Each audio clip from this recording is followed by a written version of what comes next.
हर महादेव। जय गुरु भाई गुरु बहन। कहानी को ध्यान पूर्वक सुनिएगा और कहानी अच्छा लगे तो चैनल को लाइक सब्सक्राइब और शेयर जरूर कीजिएगा।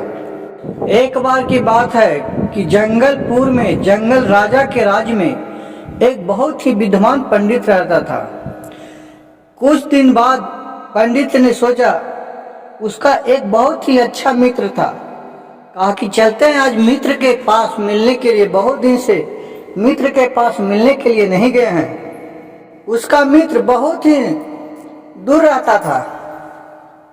सुबह हुआ, खाना न खाया और अपने मित्र से मिलने के लिए चल दिया दोस्त से। कुछ दूर आगे गया तो उसको एक और आदमी मिला, राहगीर जा रहा था। अब दोनों साथ हो गया, एक ब्राह्मण और एक राहगीर। अब ब्राह्मण बोला, कहाँ जा रहे हो भाई? तो जो राहगीर था वह बोला कि भाई मैं भी जिस तरह तू जा रहा है उसी तरह मैं भी जा रहा हूँ, तुम कहाँ जा रहे हो?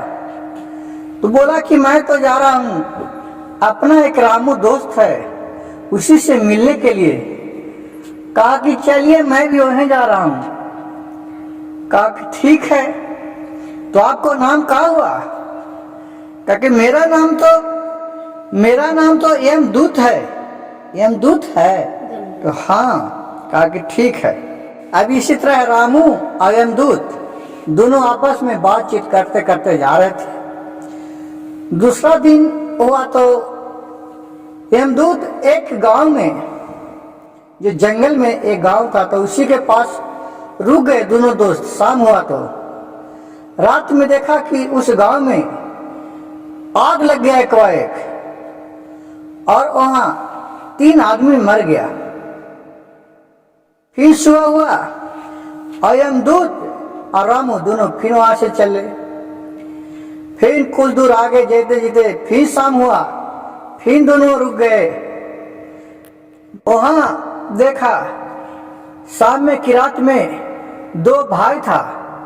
दोनों भाई आपस में एक आम का पेड़ था उसके लिए लड़ गया और दोनों इतना मारा पीट कर कि वो मर गया। अब एक कहानी सुनकर फिर सुबह हुआ तो वह दोनों यमदूत और रामू फिर आगे की ओर बढ़ा। तो रामू यमदूत से पूछता है कि भाई एक बात पूछूं? कहके कि पूछो। कहके कि जहां जहां हम लोग रुक रहे हैं वहां कोई घटना न कोई घटना हो रहा है, इसके राज क्या है? यमदूत बोला कि मैं इस राज को तो बताऊंगा लेकिन तुम डर जाएगा।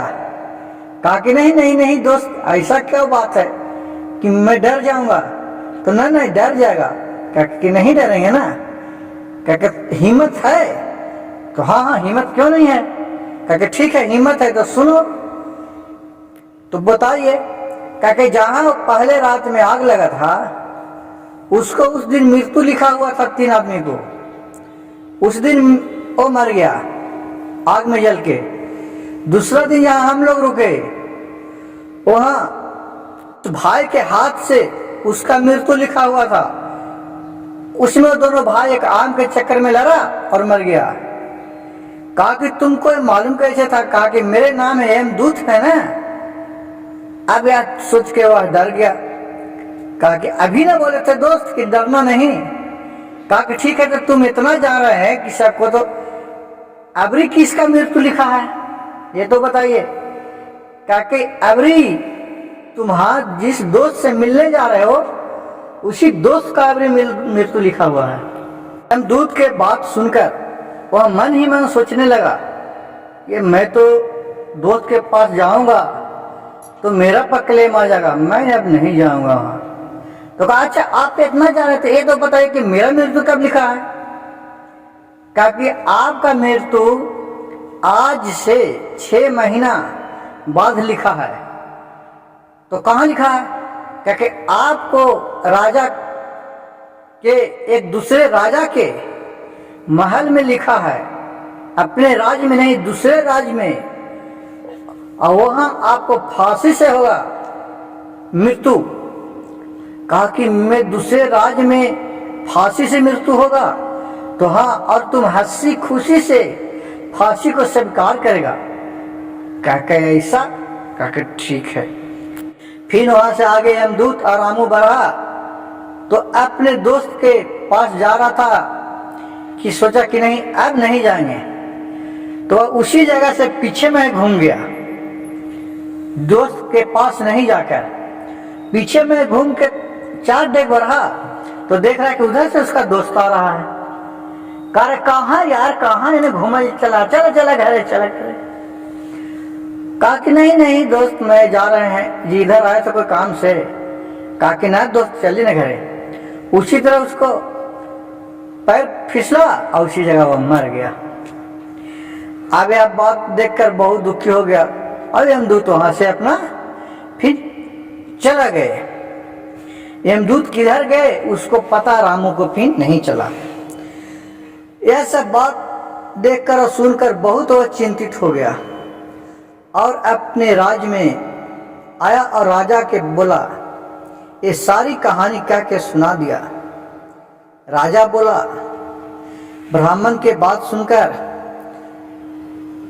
ऐसा है तो तुम एक काम करो कि मेरे महल में रहो, तुमको एक रूम दे देता हूँ और उसी में रहना है, खाना है, पीना है। और कहूँ निकलवे नहीं करो, कहूँ जेबे नहीं करेगा तो दूसरा राज्य में तू जाएगा कैसे। कहा कि ठीक है। यह बात सुनकर, राजा के बात सुनकर रामू पंडित था वो उसी का महल में रहने लगा।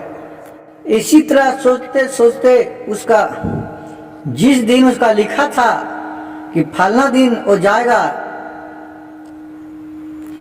उस दिन रात के क्या हुआ कि एक नींद में चलने का उसको आदत पड़ गया था। नींद में चल गया दूसरा राज्य के राजा के यहाँ और उसको बेटी के साथ जाकर और पलंग पर सूत रहा। जब सुबह हुआ तो गुदार हुआ के ए रामू पंडित है दूसरा राज के, वाके हिया कैसे सूत रहा मेरे राज में। अब यह बात सुनकर सब हैरान हो गया। राजा उसको पकड़ के बंदी बना के लाया कि तुम कैसे आ गया। तो पंडित ने सारी कहानी कह के सुना दिया। पंडित के बात पर विश्वास नहीं हुआ। राजा उस राज्य के दूसरे राज्य में खबर भेजाया और वहां से राजा को अपने के यहाँ मंगवाए, क्योंकि इस राजा को राजा था जो बहुत गहरी दोस्त था। और राजा ने आके सारी कहानी सुनाया, कहा कि नहीं ये तो मेरे महल में सूता था और उस जगह से कहीं निकलता था नहीं, ये कैसे आपको घर आ गए ही तो समझ में नहीं आ रहा है। ये सारी बात कहा था कि आप इसका मृत्यु का कारण बनेंगे। ऐसा कैसे बनेंगे। लेकिन ये कहने के पहले उस राजा ने इसको फांसी का सजा सुना दिया था। अब यह बात राजा के कहा तो ये बोले कि मैं तो इसको फांसी का सजा सुना दिया हूं, अब तो नहीं देंगे फांसी तो उसमें भी मेरा राजा के बात का कोई कीमत नहीं रहेगा, फांसी भी देना पड़ेगा जरूर है और इसको जान भी बचाना जरूर है। अब इसका मुझ पर क्लेम आ जाएगा।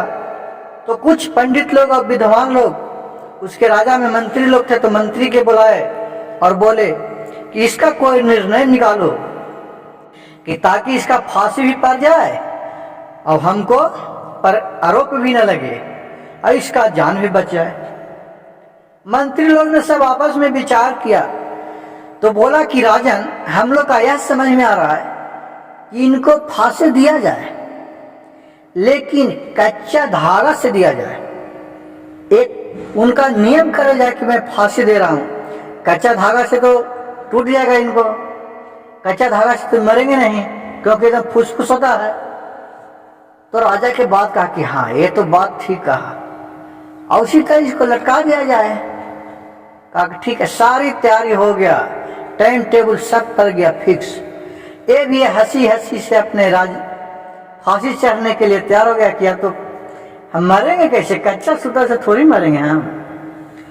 एकदम पतरा कच्चा सूता उसको मानो गला में ला के लपेट दिया, फांसी जिसे पाता है उस तरह से। अब फांसी के पूरा प्रक्रिया तैयार हो गया और फांसी पर उसको लटकाया। फांसी के जैसी बटन दबाया वो आगे जाके भक्त से गिर गया, क्योंकि कच्चा सूटा था, टूट गया। वह देखकर उन लोग कहा कि नहीं ठीक हो गया, अब तो ये बच गया, पंडित बच गया। लेकिन क्या थे उसके गणेश पर, जब राजा पंडित ऐसे गिरा ना, तो वही कच्चा सूता से उसका गला के नस कट गया और उसको हर हर खून बिगने लगा, पुकारता, और छटपटा कर वह उसी जगह मर गया।